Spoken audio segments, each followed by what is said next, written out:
I know that I can't be everything, and I want any partner of mine to have everything.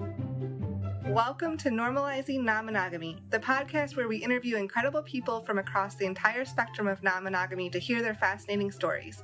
We always strive to bring guests on the show who have a healthy and positive approach to non-monogamy. However, everyone approaches this a little different, and at its core, our show is about hearing and learning from the different experiences and approaches people have. With that in mind, it's important to remember that the views and opinions expressed by our guests do not necessarily reflect those of our own.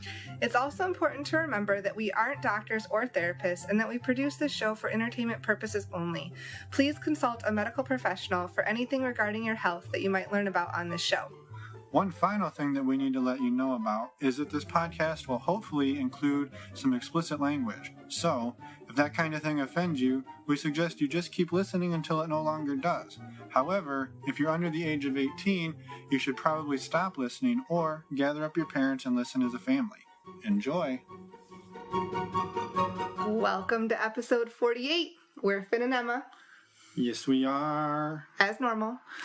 Yeah, so today, welcome. We've got a awesome interview. This one actually had a pretty big impact on us in terms of shaping some of the things that we want to do in our personal lives in the future. So we got done with this interview and I remember telling Finn, I was like, I just want to scream this from the mountaintops. So it definitely had a big impact and we hope you all enjoy it.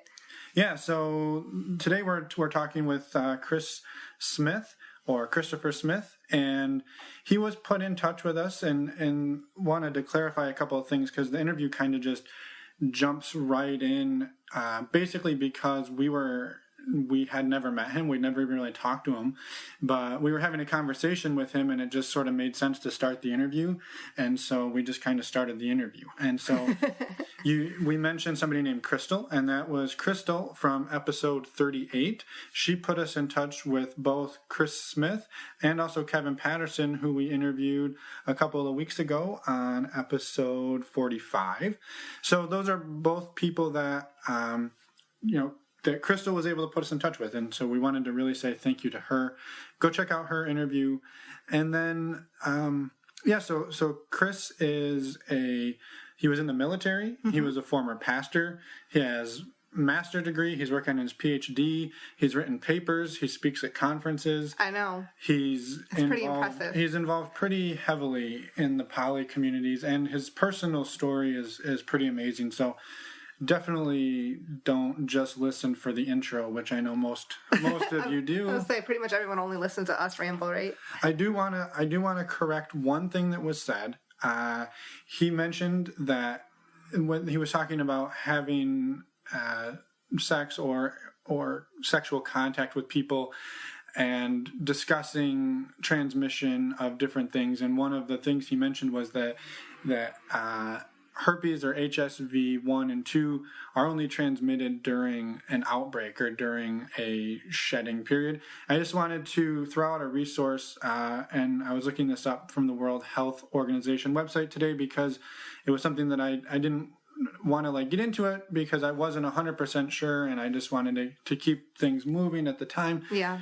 But it is known that you can transmit HSV 1 and 2 not during an outbreak. So it's not as common, and it's not as commonly known. So this isn't like he's stupid. It's just it's just for your information. Yeah. And so I'll link the article and the fact sheet from the World Health Organization for everybody to go check out. And yeah. Now we have a couple quick announcements, and then we'll jump right into the interview. Yeah, don't skip. The first one is we have a really fun contest going on right now. You can win a $50 gift card to stdcheck.com. Yeah, go to normalizingnonmonogamy.com/contest to hear all the details on how to do that. And it's running through the end of March. And so, yeah, get yourself a gift card. And in the meantime, get yourself over and take a look at STD Check. If you've listened before, you know we're huge fans of theirs, and it helps support the show. So thank you for that. Also, not a free, but a resource that we aren't being paid to talk about, but we do fully support, is the My One Condom Company, or myonecondoms.com. Mm-hmm. Again, links will be on our website. If you head over there, you get 10% off your order using the offer code Emma. And basically, they have custom fit condoms, which is pretty badass. So yeah, they have like 60 sizes or something like that. Yeah, roughly 60, 62, I don't know. So go check that out. We have heard great things. We haven't had the chance to use them yet, but we will as soon as we get home. Yes. Then we will jump over to the interview. I just wanted to say we have one more resource we're going to talk about at the end of the interview. It's a totally free resource, and we're super excited to... And new. Well, it's new. New for our promotions, New for our promotion. It's totally free. No tricks or anything up our sleeve. So stick around to listen to that. But in the meantime, let's go talk to Christopher. Yeah, let's go. I guess we don't really know anything about you other than Crystal said we should talk to you. So here we are. Let me give a formal introduction. Of course, my name is Christopher Smith. I'm actually a doctoral student at Howard University. Okay. And my studies now revolve around higher education, inclusion, and diversity.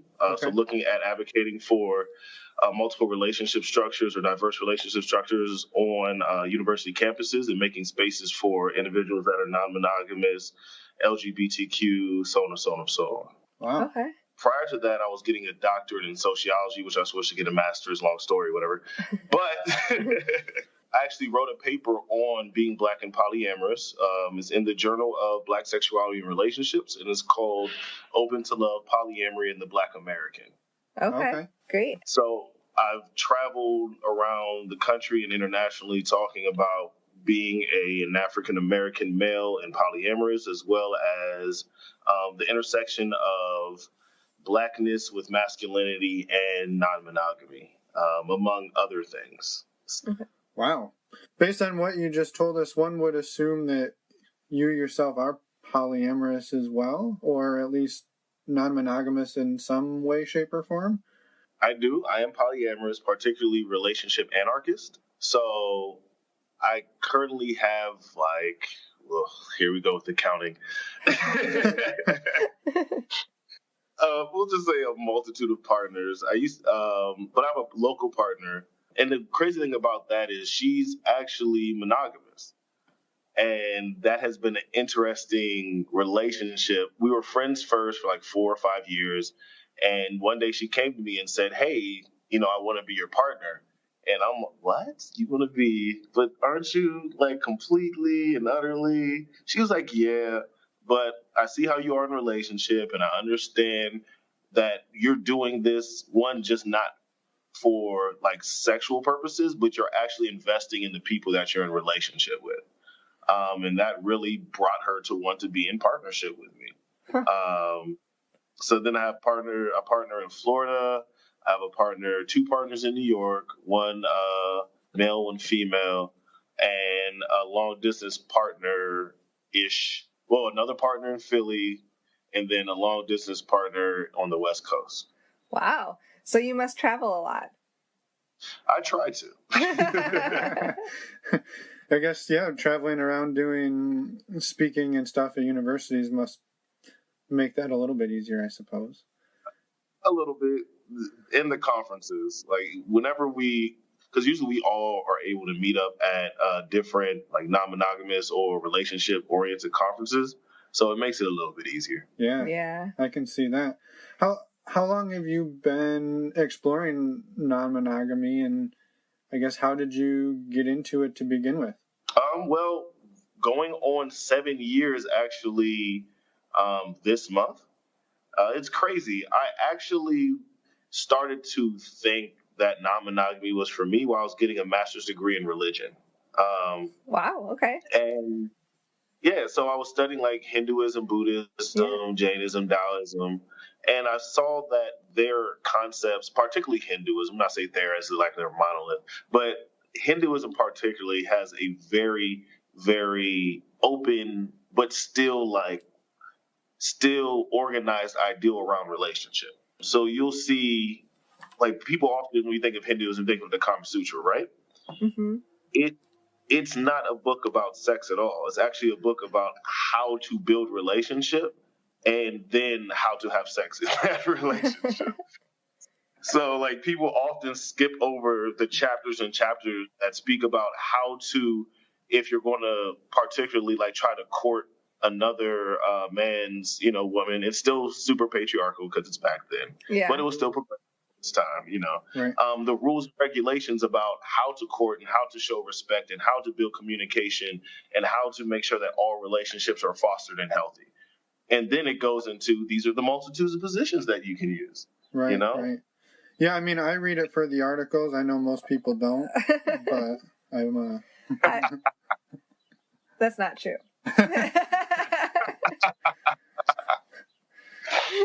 But so in studying that, and then I had a very close friend of mine who owned a artist collective. It was called Moisai. It used to exist in DC before the space that we had was taken over, so a condo could be built. And it was a very free and open space. And we were one day just relaxing, talking about life, and I was expressing to him my desires around relationship. And I remember saying, I just really don't feel jealous about stuff. Like, I've seen my girlfriend at the time like talk to other guys, and I'm actually very happy. I feel no fear, I feel no hatred, I feel no disgust. I think I'm weird, man, and I just want that to be the norm. And he turned around in his chair and he's like, Chris, you're polyamorous, bro. And I'm like, what is that? What? So him and his girlfriend at the time, they proceeded to give me a 101 lesson on what it means to be polyamorous. And he has been polyamorous for 14 years. Wow. And this was 7 years ago. So it was eye-opening. And then from there, I just started to do my own research, and I knew it was something that I wanted to study because I know that I'm not the only one out there, particularly being a person of color, but because of the pressures of family conservatism and not wanting to be discriminated against in another way, a lot of people are quiet. Sure. Mm-hmm.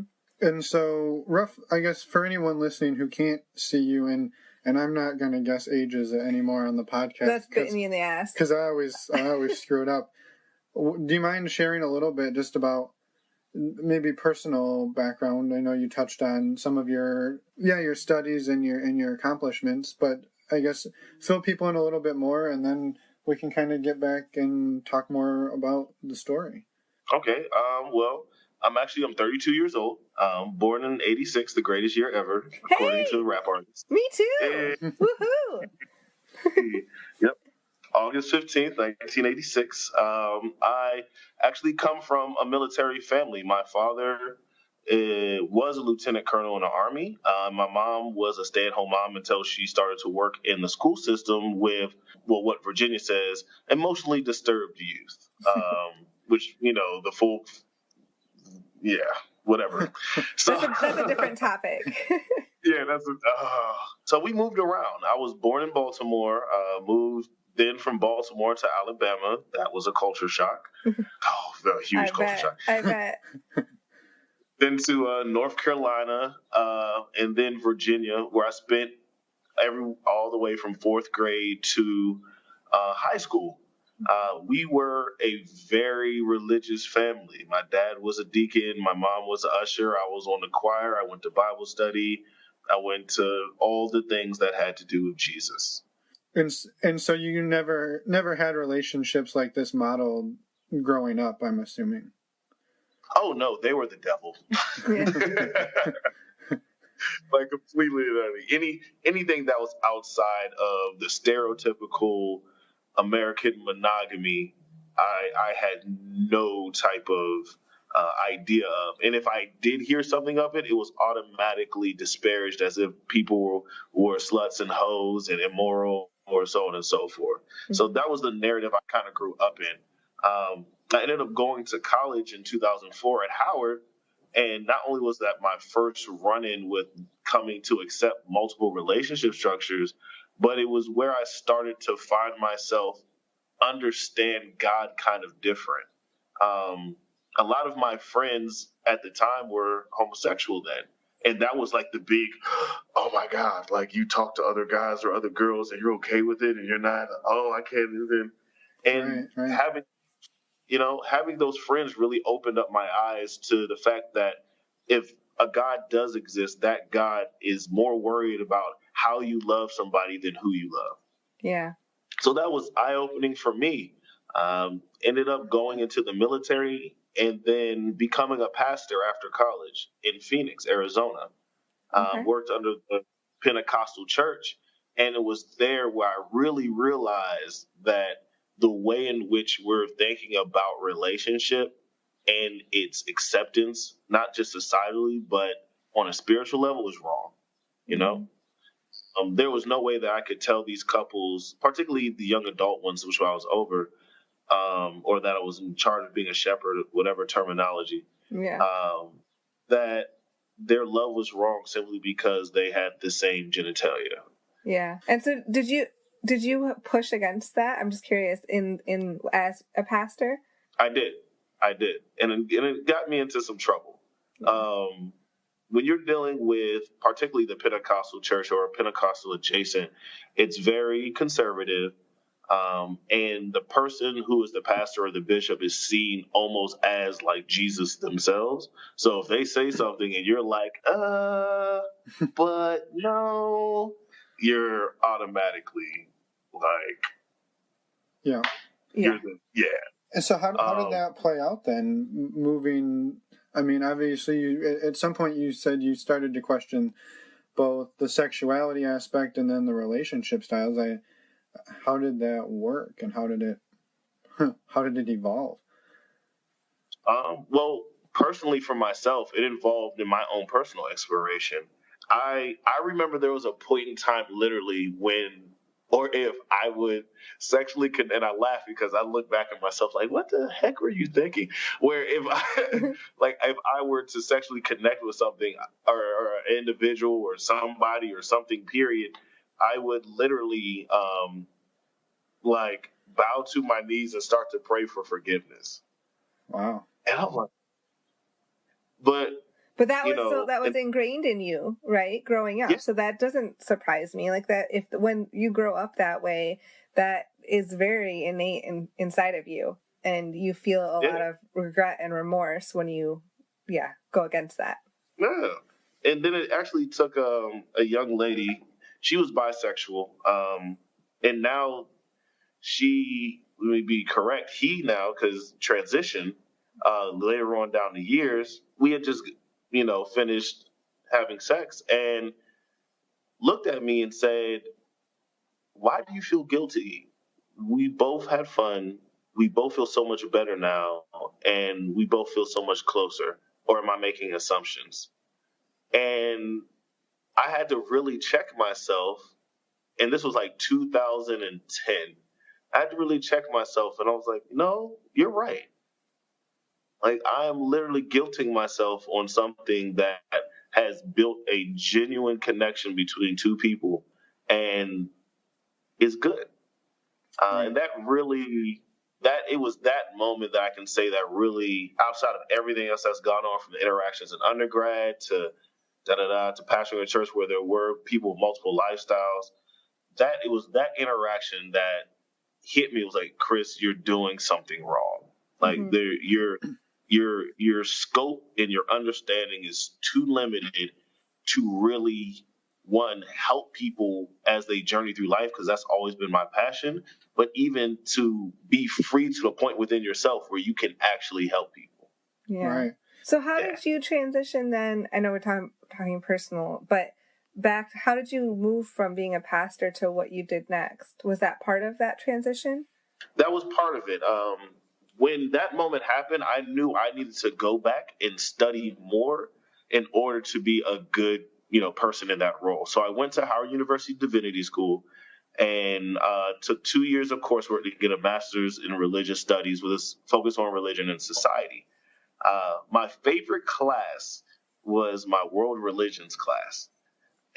The professor, when you walked in, his first statement to everybody sat down and given. I'm in the class with people my age. I was 25 at the time, and some people who were 60 who have been like pastors or whatever in the church for like 30 years. And he literally looks at us and says, hey, When you're in this class, you leave your Jesus at the door. Wow. Wow. I like that. And I like everybody that a lot, too. Yeah. Me, I was like, yes, hey, leave him. Cool. I left mine at home. Yeah, but like that, you have to leave that so that you can learn, because the whole class was about world religions, right? So like you need to be able to accept and whether you disagree or agree, be open enough to learn about those other religions. Exactly. And even the history of your own, because Christianity or all the Abrahamic religions have a very interesting history that particular churches don't like to, talk about, that can in some ways, go against some of the doctrines of the churches themselves. Sure. So it's it's very interesting, and that was really my shift into my own personal freedom. And that's also, again, when I realized that not just academically but personally, I need to walk this non-monogamous life out if I'm going to be the most authentic, transparent, honest, and loving person I can be. Mm-hmm. And so is that when you started sort of exploring it more and then looking into, researching it and polyamory? Polyamory or non-monogamy and studying it more and making it a bigger part of your life? Yes, it was actually in 2011 when I was in that master's program, that not only did I learn the term polyamory from, my homeboy, who was just like, bro, you're tripping, like, you're polyamorous, get over it. And then after knowing that, I started to go after communities and search for it, and try to perfect it in whatever style that I could. Oh, it was a hot mess. Yeah, I was going to ask, what did, when your friend looks at you and tells you that, what's the first thing you do? I mean, it's not like he just handed you the keys to a new car, right? You've got to then figure out what you're going to do with that. Oh, he handed me the keys to a new car, but he didn't tell me it was stick shift. So you went through a lot of clutches, did you? Oh, I stalled out so many times. The relationships then, and it was, at the time, I was on and off with a young lady who clearly wanted to be monogamous with me. But I remember saying to her, I was like, look, I can't be this. And I let her, well, not even I let her, I made the decision to try to make her happy. So I was like, okay, I'll be monogamous, even though I knew I could not be. And I ended up cheating. Like, I already knew I was non-monogamous, but I wanted her to be happy, and she was annoying me. So I did it. And I remember that day because that was a day where I knew that I'm never going to say that I can be monogamous with somebody again. Not because I don't think monogamy is a great form of relationship, but people can walk it out in integrity and honesty and transparency and authenticity. Like, it can be great for some people. My parents have been married for like 35, going on 800 years, and I'm happy with them, and they've been monogamous to each other, to what they tell us. Yeah. But I remember that conversation I had with her, and I was so nervous about it. I literally looked her in the eye and said, hey, look, I cheated on you. I feel bad for breaking a promise, but I don't feel bad about the connection with this person. And I don't quite know what that means, but I know that means this: I can't be monogamous. And if that's what it takes for me to be with you, then I'd rather have you go and find somebody else who can give you what you want. But it can't be me. And I remember her looking at me like, wow, he's like serious. And after that, I was like, hey, you can call me a dirtbag because I cheated on you. I'm the worst man in the world. I'm trash because I deserve it. I broke a promise. I said I was going to do something and I did not do it. But it was crazy. We ended up continuing to talk for 5 or 6 years later. Wow. Because of that transparency and honesty, until she was just like, okay, I tried. I can't do it. So on and so forth. I'm going to go on with my life. Yeah. All right. But I give you a lot of credit for being transparent about it and coming out and having that hard conversation. You didn't hide it for a long time and make her wonder too. even if that conversation was difficult for both of you, I truly believe honesty is the best policy most of the time. So even though it's difficult, that's awesome that you were able to have that connection and communication for years after. Yeah. And so at that point you were starting to figure out how to navigate multiple relationships, and you mentioned earlier that it's not just about the sexual aspect for you. I guess, do you mind talking a little bit about what your relationship style sort of looks like and how you navigate it? Okay. Well, in my relationships journey, I'm very non-binary, and I thoroughly despise patriarchal gender roles. So in all of my relationships, I'm very open to negotiation, conversation, and discussion of expectation. Of course, to one partner, I'm one thing, and to another partner, I'm something else. But I don't walk in with this, I'm just going to be this to everybody mentality, because I know that's not what I feel relationships should be about. So for me, in my anarchy, I'm with my nesting, or not my nesting partner, with my local partner. I'm very much so a close friend and lover to her. But also, like, I've experienced way more life than she has, which is very interesting because we're the same exact age, like literally. Mm-hmm. But I've been in the military. I've traveled. I've done more than she has in just life experience. So I find myself often answering questions that she's like curious about, like, "Hey, what is that?" I'm just like, "Yeah, that's that." Okay. Like, okay, yeah.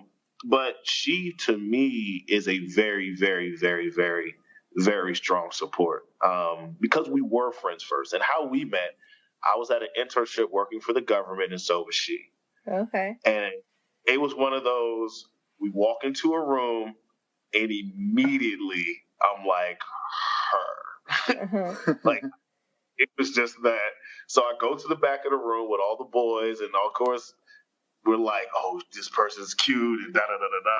And I look at all of them, I'm like, "Hey, I know this is gonna sound very monogamous, but she's mine. I just want to know, like, back.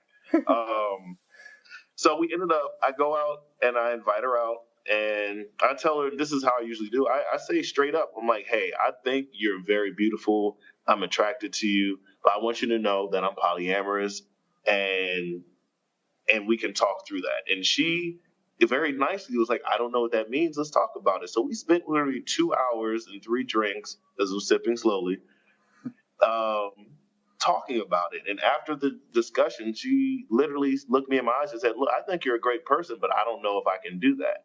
And then, years later, hey, here we are. Uh-huh. So it's always with her, it's a back and forth. Like, she broke up with me 3 times throughout, like, the year of our relationship so far, because she's like, "I just can't do it. And then she'll come back and be like, "I'm sorry, I was being rash. I shouldn't have done that." And then back and forth. And to the point I was like, "Look, you have to stop breaking up with me. If we're going to be friends and only be friends in that way, which I really think is the basis of any relationship, period, is friendship, then I'm cool. But if anything else, emotional or romantic, as a lot of people becomes involved, and you can't handle it, I will make sure that I will not feed it in any type of way." And we progressed to the point where literally this Thanksgiving, I met her entire family. Oh, cool. Very cool. Yeah, and so... Oh, go ahead, sorry. No, it was good. No, you are at the point with her that you could shut it off and say, "You know what, our friendship is paramount to anything else we have," but obviously there's more there as well, mm-hmm. if she's willing and open for it, right? Yeah, well, right now we're actually building that emotional. We've decided to keep it shut on. I've come to find that in my poly journey, if I prioritize friendship as the base, friendship is the most flexible type of relationship I feel exists. it can take so many forms if not overshadowed by other things. Mm-hmm. So for me, in my relationships, whether they're sexual or not, whether they get to emotional depth or not, whether they get to a mental depth or not, I want to build a friendship with somebody where I know that with each other we can be transparent, authentic, honest, and vulnerable. Because you're not always going to think the same person. I honestly believe you may not always feel the same way you always felt about somebody your entire life. Right. Things are going to change, and it comes with life. And I've seen it in, monogamous relationships. I've seen it in non-monogamous relationships. But if you maintain that friendship, no matter how that change is, that relationship, that big R relationship is still there. Yeah. And you don't know what can thrive and come from that. Right. Yeah. Have you, I mean, I think that's something that a lot of people would love to strive for, but I think it's easier to, once you move from friendship into relationship. I know that's how a lot of people lose friends. What type of, if the relationship doesn't work out, it's really hard to go back. How have you found ways to walk back and forth across that friendship relationship sort of threshold? Well, it was actually in the sociology program. I thought of this. Looking at relationship, literally everything is a relationship. Like the minute we began to converse, we all three are now relating to each other. Mm-hmm. That's the big R, Yeah. you know? Right. That's the R that the universe is. All the other little R's, like the titles we give it, the type of interactions we place on those titles, so on and so forth, are those little R's.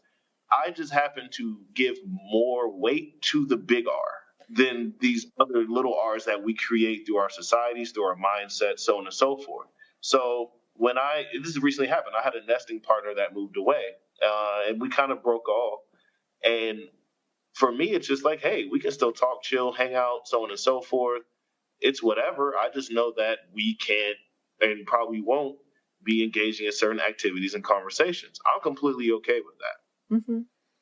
Looking at the big R, for me, I focus on the big R. Her, on the other hand, she's having an extremely hard time with it. Well, that's what I think I was going to get at was, even if you're able to navigate that personally, there's two, at least two of you in this relationship. Right. And so how has it gone for you in terms of you're still there saying, hey, we're still friends, and it sounds like it doesn't always end up a two-way street? Patience, a lot of patience, a lot of humility. A lot of people in that circumstance would try to be extremely self-righteous and say, well, if I can do that, why can't you? And why can't you think like I do? And da da da da da. I don't do that. But also a lot of self-healing. It hurts. It hurts to know that you still would like to connect with somebody in some type of way, and either they're unwilling or incapable or unaware. And it's a hurtful thing, and it can be. And that's the biggest piece for me. It's handling the pain of separation, even though to you and your heart and your mind, you're still connected. So the best way I handle that is, one, respecting people's autonomy. You don't get over what one could call loss or separation easy. It's not like a one-step fix. You pop this pill and all of a sudden you're happy and joyous. Right. It takes time, Yeah. So every day I know I just meditate on the things of like, hey, people have their autonomy.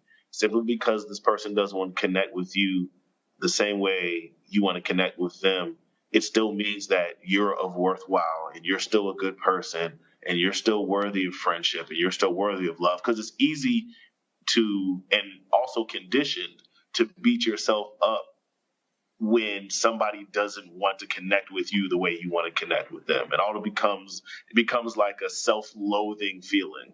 Mm-hmm. So it's really just being aware of that, making sure I don't fall into those toxic mindsets, and respecting the other person's autonomy and allow time to do its healing as it does if we're diligent. Right. Yeah. I think that's really inspiring to think about.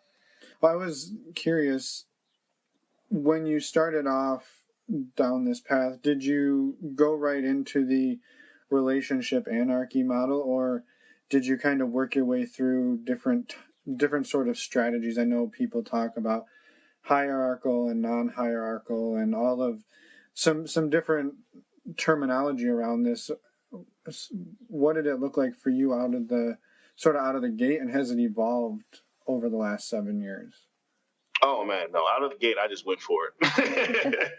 Like, I went straight relationship anarchy. Did you? Okay. Yeah, I did. I thought about doing a hierarchical, but I have again with hierarchy, we have to be careful, and I'm okay. People are hierarchical; that's their thing. I don't yuck anybody else's yum. I just know for me, when it comes to hierarchy, that means that I have to, one, trust that that person is aware enough of their own toxicity to know when they're expecting something of me that is not fair, and have that like ability to dissect their own mind and say like, oh no, I'm actually acting out of fear at this point, and I'm limiting my partner from something because I'm fearful, and that's not fair. Like, there are three reasons outside of wanting to be two reasons outside of just wanting to live authentically that I chose to jump into ethical non-monogamy or polyamory. One was the transparency. The second reason was I disliked the fact that I saw daily people projecting their toxicities on other people and calling it a relationship. Like, I did not like that somebody could have a veto power over you and did not really think of what was best for their partner, but more so what makes them comfortable. Right. I think for me, that's the most selfish thing somebody can do, to say, hey, I'm not comfortable with this, so therefore you can't do this with somebody else. What does your discomfort have to do with me? Like, what? Yeah. It baffled me, literally. And what really solidified me with this, and every time I say this, my mom freaks out, like, oh my God, I turned my son poly. But I remember we were in the kitchen one holiday, and I just saw she was kind of like, lumbering around and so on and so forth. And I was like, Mom, what's going on? And she just broke down crying. And my mom is a strong woman. She bore 4 kids, worked with emotionally disturbed youth in a very classist and racist school system, was married to a Marine of all people to be married to for upwards of like 500 years. Father was Marine, came from an abusive household, and even while she was carrying me, had cancer and decided to still carry me. Wow. So, strong woman, broke down crying. I'm like, Mom, what's wrong? And this was around the same time her health started to, fail a little bit. She was just like, I just feel like my entire life and my entire marriage, I've never got to do what I've wanted to do because I had to follow your father. Wow. And I saw the tears coming from her eyes.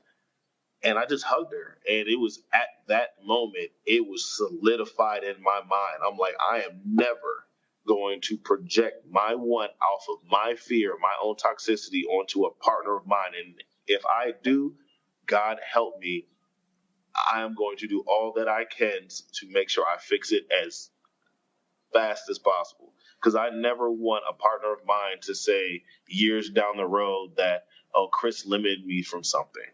Yeah. I'm curious too on that, and how do you combat the flip side of having a partner who wants to do those things for you? And I would assume, for much of your parents' relationship, right, she didn't necessarily feel like she was being dragged around. She probably wanted to go because she wanted to be with him and she wanted to do this. And I think that's something that we can all look and say, like, oh, I want to be with my wife, I want to be with my husband. Mm-hmm. So how do you balance between, you don't want to make them feel that way, but at the same time, it's sort of out of your control? Correct. I actually had that conversation with my monogamous partner. I call her Mono Bae. a couple of weeks ago, and I looked at her and I said, "Listen, whatever it is that you want to do with me or for me is your choice, but just know I only want the things from you that I specifically ask of you. And you have full freedom to do anything else that you want." Well, what if it's that I want to do this? Fine. That's cool. But just know what I specifically want are these things. Because I'm not going to take away, and that's always the biggest. I'm actually going to write a book on this, how to navigate like polymono relationships. Because I never want to take somebody away from their authenticity. Like if she is authentically wanting to live in that way, and also that monogamous relationship doesn't mean that you have to subject yourself to the whims of your partner. That's also, I think, a farce and a fallacy that is toxic in monogamy, but is so ingrained into how we operate it that it's not really sussed out and questioned. Because you can perfectly be in monogamous relationships and look at your partner and say, "Hey, look, if you want to do that, I'm not down with it, and we can still be together. But if you want to move to Cali, I'll stay in New York. Or if you want to do this," because and I guess I'm more comfortable with that concept because I grew up in a military family. So Right. the idea of one parent being somewhere and another parent being somewhere was like, okay, cool. He or she will be back, or they, however, whatever pronoun they use. Mm-hmm. So for me, it's still, I still affirm all of my partner's powers to choose, even if they're like, "Well, I want to do whatever it is that you want." I'm like, "Well, that's your choice. I will tell you if I'm uncomfortable with that or not." Mm-hmm. Right. Yeah. Yeah. That makes sense. I think one question that I thought of while you were talking about that is around the topic of safety and safer sex within your relationships. And is that something that, it sounds like you're basically as anarchistal. I don't know the right word. You're about as much of an anarchist as one could be. Do you have these negotiations with your partners in terms of, I practice safe sex across the board, or maybe she wants you to practice safe sex, but you don't want to? And I guess, how do you navigate this? Because it's a complicated thing when everyone is on the same page, but if you're sort of down the anarchy path, I can imagine it gets a little more chaotic. Yeah. Well, I hate condoms. I will definitely be honest and say that they are the bane of my existence.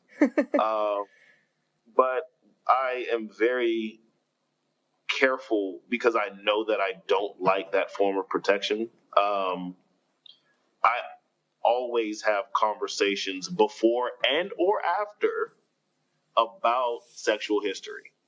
Like literally, I remember many times I'm hot and heavy in the situation. It's just like, hold on. Do you have anything? Does anybody you talk to have anything? When was the last time you had unprotected sex? And the people were like, wait a minute, we were about to. I'm like, I know, but I have to have this conversation because there are people that I'm responsible for in my actions. And that's the way that I carry it. Like, I'm happy to say in the 7 years of operating like this, I've had no mishaps, which is amazing. And I cool. Like, it's cool. But I'm like, thank you. Mm-hmm. But because of the intentional conversation, and that is the requirement for anybody I am in partnership with or in relationship with, there has to be intentional conversation about what this is or what that is. And if you're not comfortable having that intentional conversation, let me know so I can decide whether I'm comfortable being physically interactive with you. Mm-hmm. And I've had to tell a partner that was not comfortable with that conversation, we can hang out, we can chill, we can be emotional, but I'm not comfortable being physically interactive because I don't think you're taking the proper steps to protect not only yourself, but myself and everybody I'm connected to. Okay, yeah. And so being that it sounds like you are less apt to use condoms, do you get tested more frequently, and do you talk with your partners about that more frequently than you would if you were? Or do you have other forms of protection that you typically use? Yeah. And there's other forms, particularly birth control, but some have like IUDs, female condoms, so on and so forth. But yes, every 3 months, like clockwork, I'm tested. If there's something questionable because some stuff shows quicker, I'll wait like a week and a half or two. I'll go get tested. I'm very, very careful about health because from an advocacy point of view, and if somebody who wants to be an advocate for non-monogamous relationship structures, I know that's going to be one of the most frequently asked questions. Yeah. And I want people to know that this is just not a free-for-all, even though it could be. But even in the free-for-all, we are still thinking about how this can impact our lives and our health. So yeah, every 3 months, I share my results. If a partner has something, like I have partners who have herpes, we make sure that they're on the right medicine and that we're not doing anything interactive during a flare or anything, because that's when it's transmitted.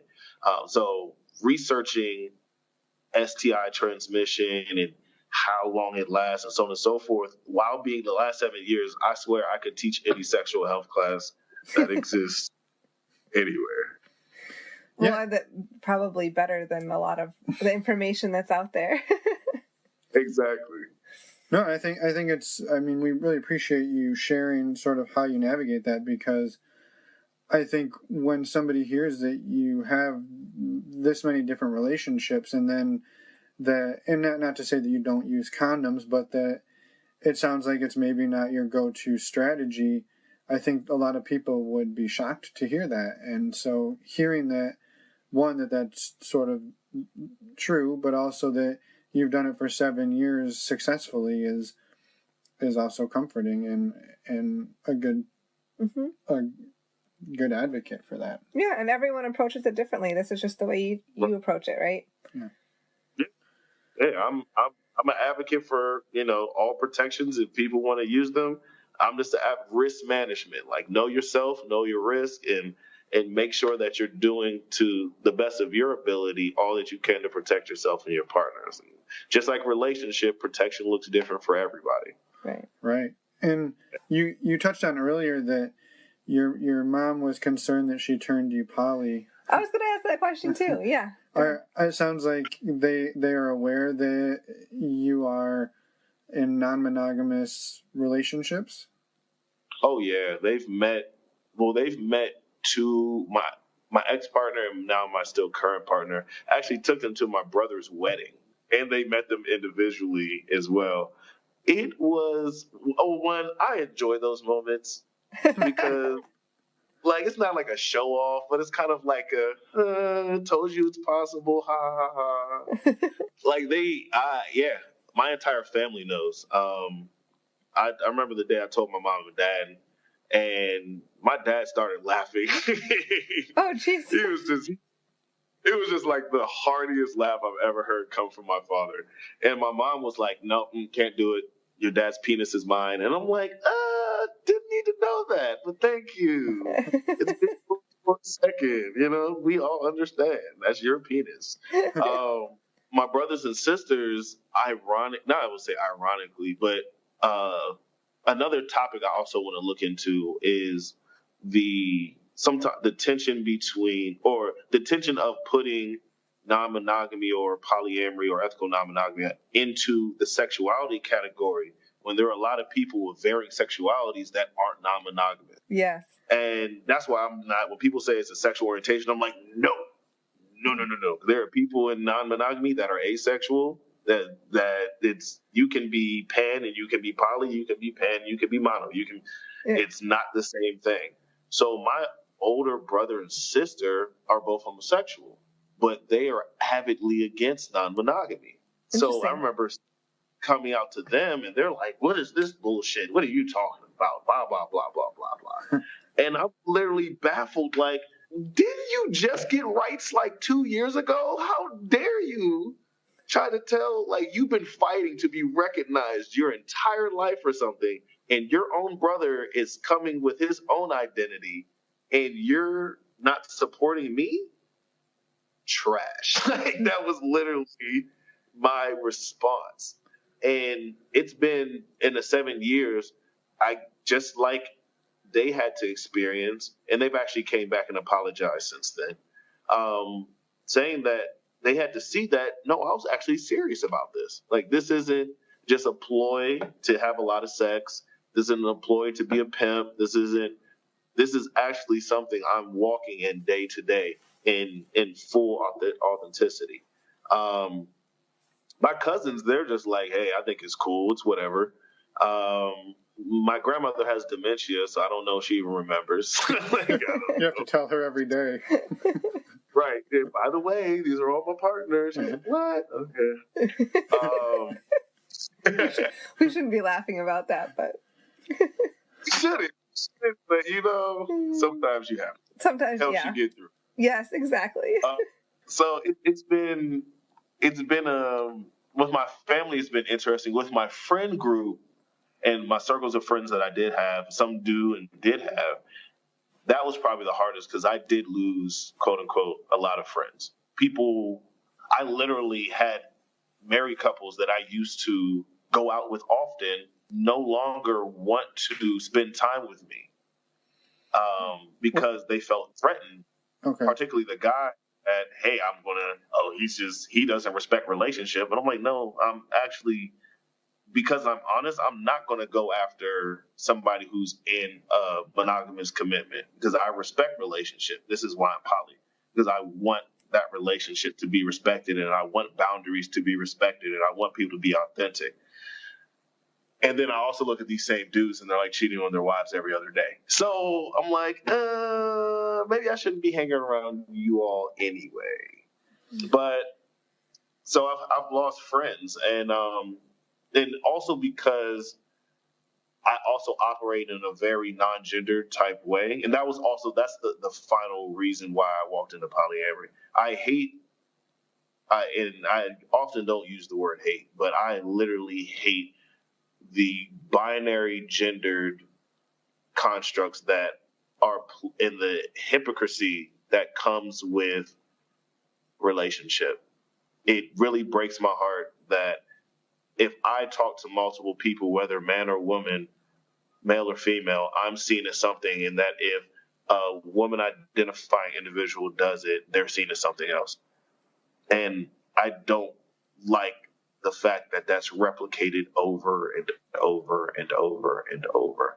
That's why I know personally I can never be polygynist. Like, I want my partners to be happy. And if I can't give them particularly what it is they need in entirety by their choice, then go get it. Like, please, go get it. I know I can't be a 6'5" basketball player. I'm 5'9". I'm never going to be that. Mm-hmm. I don't speak French. I can barely understand Spanish, and I took 6 years of it, you know?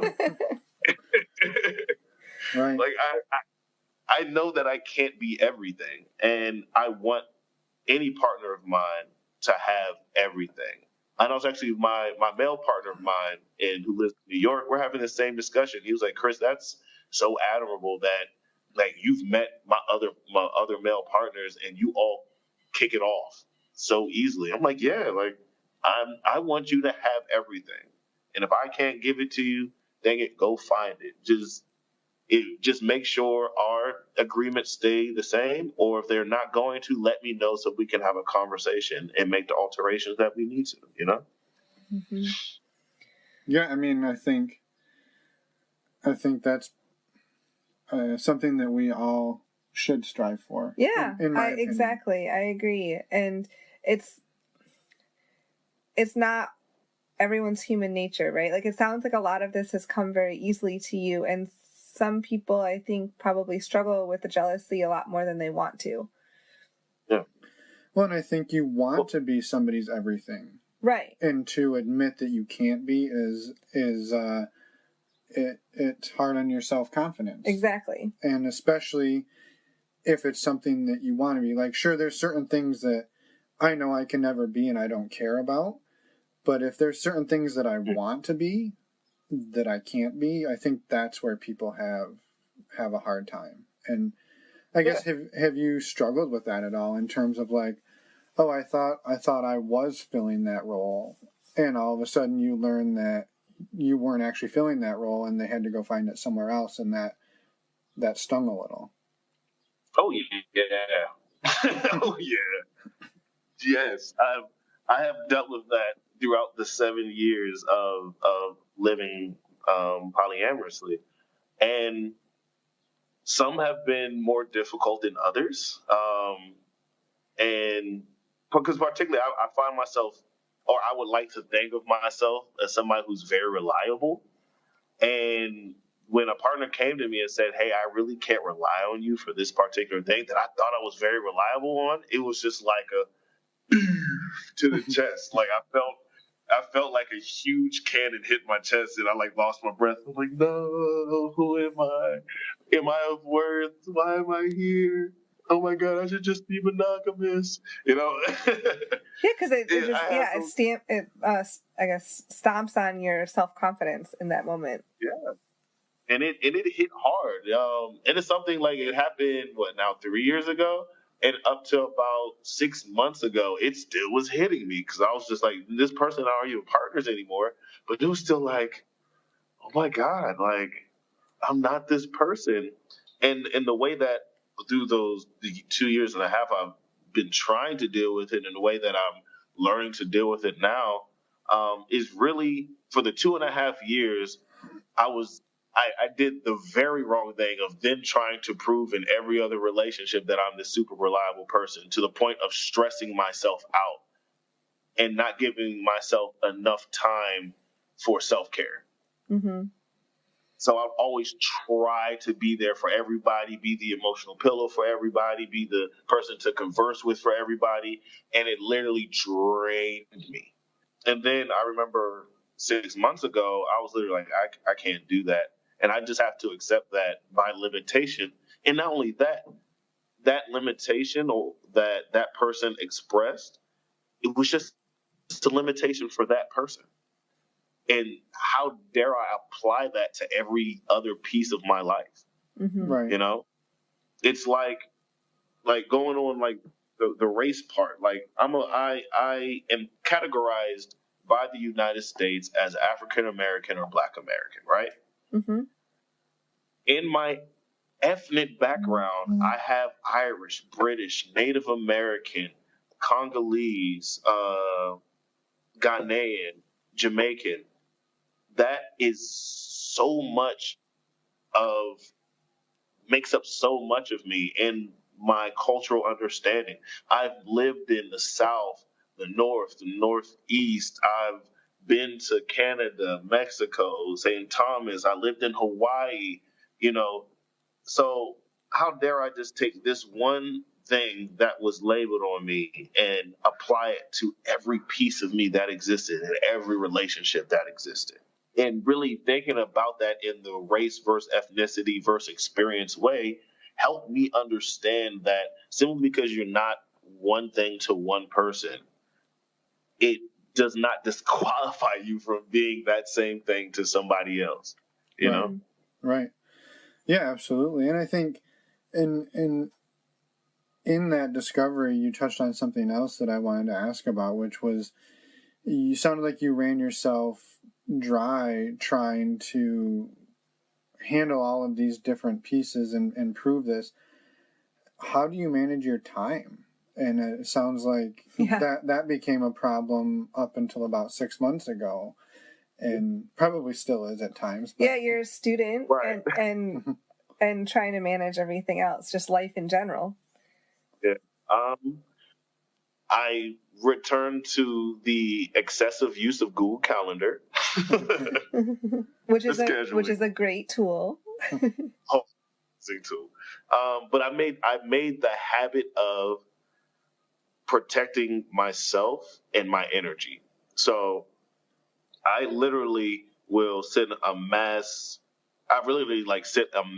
message out to every partner I had at the time. Like, look, I love you all. I'm burnt out.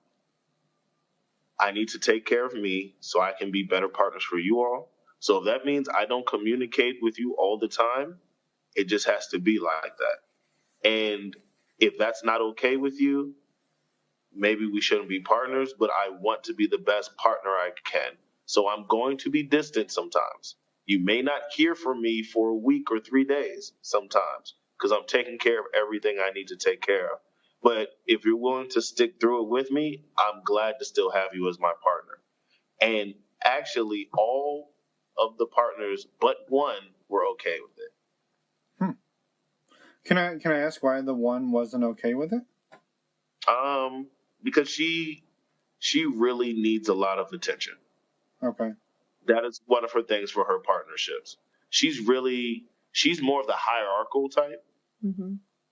So she wants that, like, this person all the time type thing. But also, she grew up single kid, spoiled. She's used to always getting attention. And I'm just like, I'm the youngest of 4. Get over it. Attention, you know? So she couldn't agree to it. And, you know, I'm very sad that relationship ended in that manner. But I know that and that's the other thing, understanding that if you just try to press through things sometimes, it can do more damage than help. It's okay just to step away and say, hey, that this is where our relationship can grow to the point, and maybe we should just keep it here. On another interview, I said that longevity does not always equal health. Mm-hmm. At all. Yeah. And yeah, like we are taught that the longer the relationship lasts, the more healthy it is and the more admirable it is. No, like if you have a 3-second relationship with somebody and it's super healthy, that was a great relationship. Right. Mm-hmm. Yeah. I think the one we've heard on that is just because a relationship ends doesn't mean it was a failure, right? And kind of along those same lines. So, yeah. Yeah. Well, so I think that I was like, we could keep talking forever. I could ask you a million more questions. And with that in mind, I was going to just say that I hope we can have you back on for a part 2 and a part 3, because I think that having to cut this short for your time and letting you get on with what you need to do today will probably frustrate a lot of people, because we're sort of like in the middle of a conversation and to cut it, but hoping you'd be willing to come back on and we can discuss that furthermore. But maybe before we let you go for part 1 of 7, do you have any final things that you wanted to convey or get out there to the listeners, and maybe once again, maybe the name of your paper and the name of some of the research you're doing, so people can look into that to hold them over until next time. Definitely. I look forward to the other 7 parts. We still have to dissect like the intersection of sexuality, race, I know, social. Exactly. We didn't get into any of that. It might be a 12 part then. Any final things? I'll always say to anybody who's listening, like, walk your journey. And it's not going to be easy. You're not always going to be supported, but know you're not alone, and try to entrench yourself in people who are advocates for you. Find your local poly communities. Find them on the internet. You have Black and Poly. You have Poly Discussion. You have Latinx and Poly. You have Poly Here for the Fun. You have all these meetups. Like, I can't say don't be afraid. Be courageous.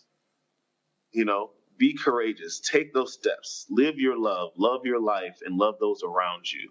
And when you're feeling down and when you know that you feel like you're being beat up and ostracized and so on and so forth, always remember that your capacity for growth and connection is only limited by your own fear. Like, as a male, as a black male that's pansexual and a black male that's polyamorous, I face 4 different things at all times. And then also being a father. of a 9-year-old. I faced so many things, and if it wasn't for my relationships with these different people, I don't think I'd be able to make it through. So, don't give up. Keep fighting. Yeah, I think that's all amazing.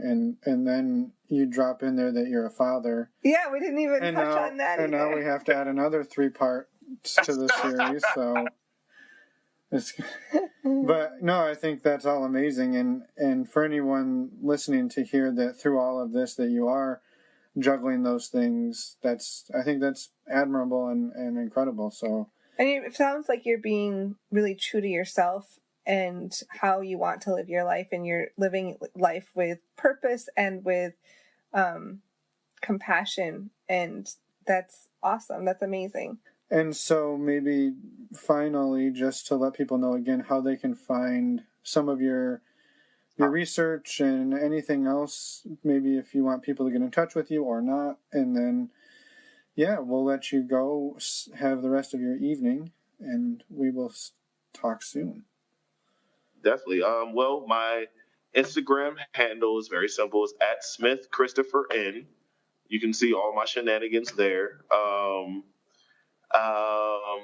My article that I wrote, again, is called Open to Love, Polyamory in the Black American. It's in the Journal of Black Sexuality and Relationships. Also have podcasts out there with Cutting Minks and Kitty Chain Bliss as well. They're Googleable. Just type in Chris Smith polyamory, and I guarantee you I'll be the first one to pop up. And also, Kevin Patterson and I are working on a series who's really big in Philly. He's like the big brother / that's my soulmate. I love that man with my heart. And I think our kids are going to end up getting together, which is weird because his daughter's 8 and mine's 9. My son's 9. So it's like they played together one time. They had googly eyes, and I was like, oh. Okay, anyway, second gen poly. But That's hilarious.